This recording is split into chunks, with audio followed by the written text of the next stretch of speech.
7h, 10h sur Radio Courtoisie, suivez la ligne droite.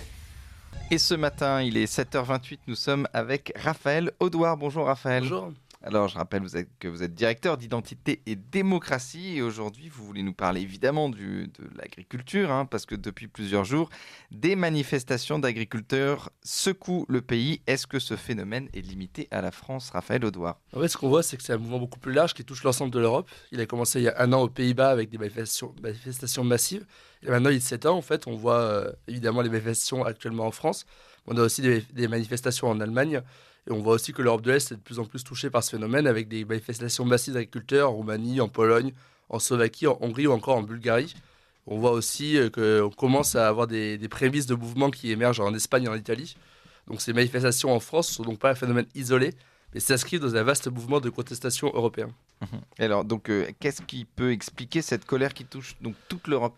En fait, les causes peuvent varier au niveau national, évidemment. Et on voit évidemment que la situation de crise qui provoque une augmentation des coûts et explique en partie ce phénomène. En fait, il y a deux phénomènes qui touchent vraiment l'ensemble des pays européens et qui sont en partie liés à l'Europe. C'est d'un côté le libre-échange, la politique de libre-échange qui ruine les agriculteurs, les soumettant à une concurrence déloyale, notamment depuis la crise en Ukraine où on voit que pour soutenir l'Ukraine, on a autorisé l'importation de blé notamment et de produits ukrainiens qui sont beaucoup moins chers à produire parce que leurs normes environnementales sont beaucoup moins importantes.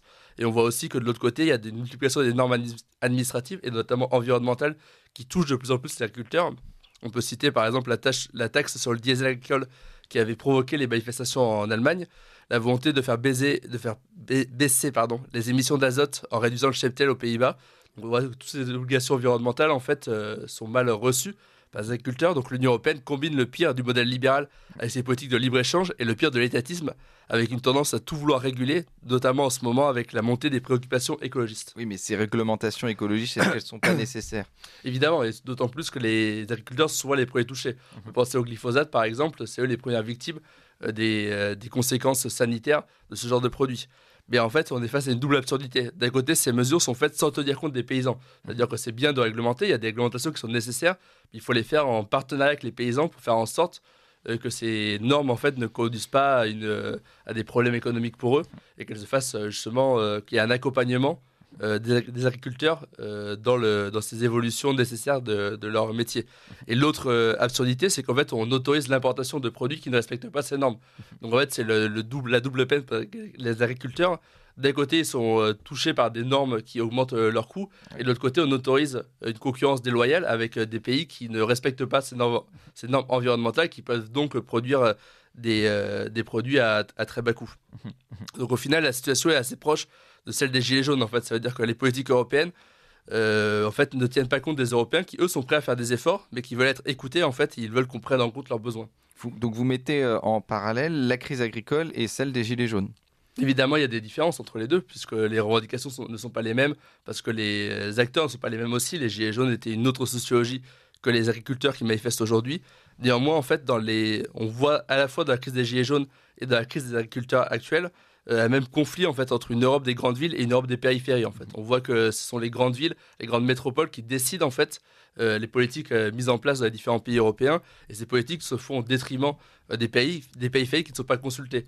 On rappelle les travaux du géographe Christophe Gulli dans la France périphérique qui montrent en fait assez bien qu'on voit aujourd'hui que les débats politiques en France et en Europe correspondent à un clivage entre d'un côté cette France des métropoles, cette Europe des métropoles qui est écoutée, qui est défendue par Bruxelles et par la plupart des gouvernements européens, et en face cette Europe des périphéries qui, elle, est de moins en moins écoutée et se tourne de plus en plus vers les partis patriotes, vers les partis populistes.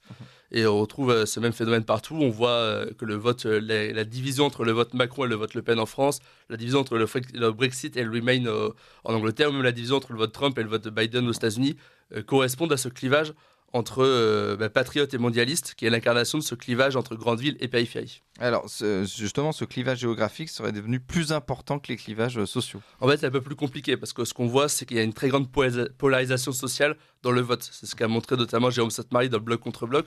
On voit que, par exemple, si on prend le cas français, les dernières élections présidentielles ont vu les classes populaires et moyennes inférieures voter massivement pour Marine Le Pen, tandis que les classes aisées et les classes moyennes supérieures ont voté massivement pour Macron. Donc on voit qu'il y a un très fort clivage social. Et en fait, il y a une forme d'intersection, si on peut dire, entre le critère géographique et le critère social. C'est l'économiste Bruno Palier qui en parlait dans l'âge de la dualisation.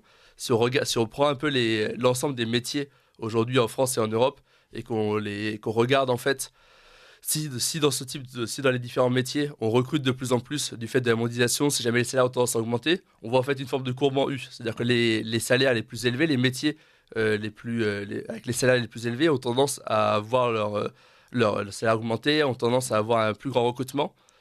Au milieu de la courbe, en fait, on voit qu'il y a une tendance à ce que les métiers soient détruits, à ce que les salaires baissent à cause de la concurrence liée à la mondialisation, à cause aussi des délocalisations. Et en fait, on voit que de l'autre côté de la courbe, la troisième catégorie, c'est les salaires les plus modestes. Eux ont tendance à augmenter parce que c'est souvent des métiers de service qui bénéficient en fait de l'augmentation de la consommation des personnes les plus riches.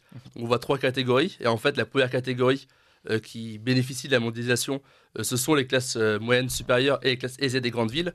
La deuxième catégorie qui subit la mondialisation de plein fouet, ce sont plutôt les classes populaires et les classes moyennes inférieures de la France et de l'Europe périphérique.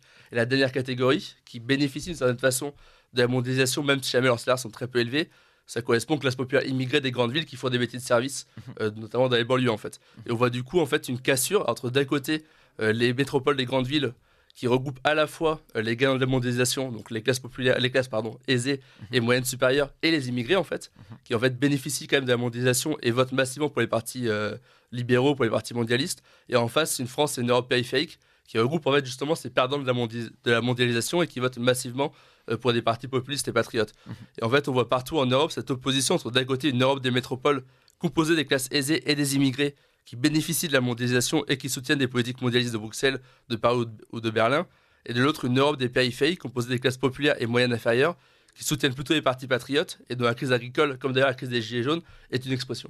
Et c'est pour ça qu'ils vont tous vers Paris et qui donc vont tenter de bloquer Paris aujourd'hui même à 14h. Merci Raphaël Audouard. Merci beaucoup. Et on vous retrouve la semaine prochaine pour une nouvelle chronique. Merci à vous. Merci.